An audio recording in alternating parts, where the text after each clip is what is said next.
Hello and welcome to the Crimson Painter. I'm Zachary, your host, and today we're going to be painting Gene Stealers. That's right, we're going to be painting some Gene Stealers. We're going to go with Fleet Kraken. We're going to start off with a white primer, but it's really up to you. We're going to use Skeleton Horde and medium, the contrast medium, 1:1, and we're going to just go all over the filthy Tyrannid Gene Stealer.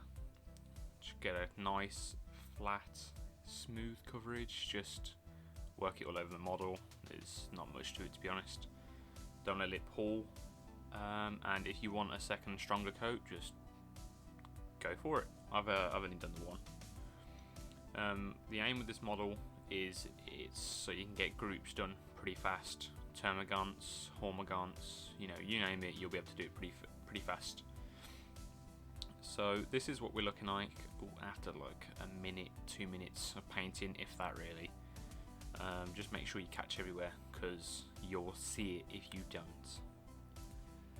In a minute we'll be taking some Wraithbone to dry brush the skin. This is how I interpret how the skin should look. You can do it differently, but it's really up to you.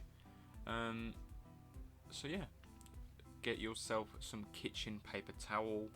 That's probably the most important thing for dry brushing. And then yeah, work the paint into the bristles, round and round. I'm going to try it on the back of my hand in a minute.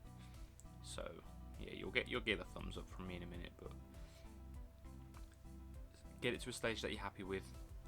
It's better to have less than too much. You'll get streaks otherwise. And then yeah, just dry brush the whole model. There's not much to it really. If it's flat, smoother areas, use circular motions. So you'll see I'm just going around in little circles around in the head to kind of buff it out almost. So the top of his noggin is where you want to focus the smoothness on, and then everywhere else it's quite textured. So however, whichever direction you go in should be fine.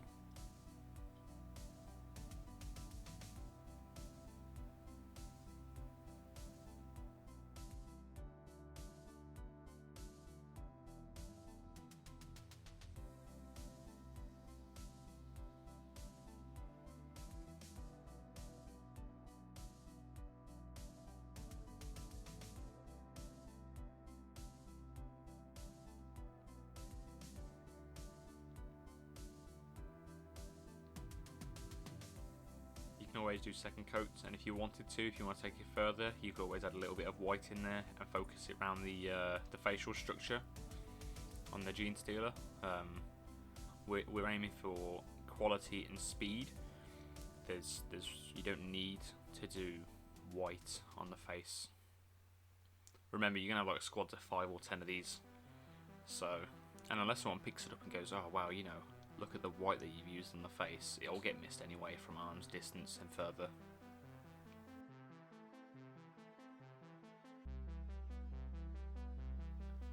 Next, we're going to be going into doing the carapace and the claws. You're going to want some Flesh Terror's Red contrast paint.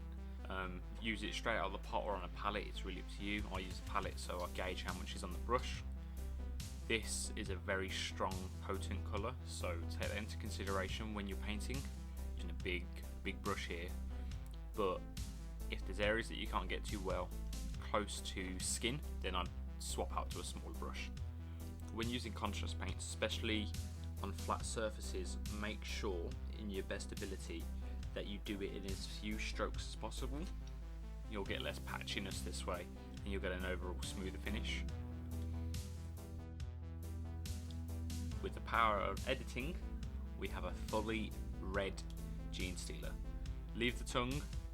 We're going to use some Volupus Pink and contrast medium, and we're going to paint the tongue. You could use other colours. You could blend it if you want to, but we're going to just keep it simple, and then just paint from the inner of the mouth or the tongue, and then outwards. And yeah, that's pretty much it. If you want a slight blend and you feel like you want some variation, wash the brush, use the medium afterwards, and wipe away the very tip of the tongue if you want a bit of difference. You could always go back afterwards once doing that with some yellows or greens. That will look quite nice. For the eye sockets, rebase coat them with some Wraithbone and then just drop a bit of Iyanden Yellow in there. After that, you can go in with a little bit of black to dot in the iris and take a little bit of Wraithbone to highlight the facial structure. Anyway guys, that wraps up this video. Hope you've enjoyed it. Please subscribe, hit the bell, all that jazz, and leave some feedback in the comments below. Next time we'll be painting an Imperial Fist, I do believe. Anyway, stay tuned. Take care.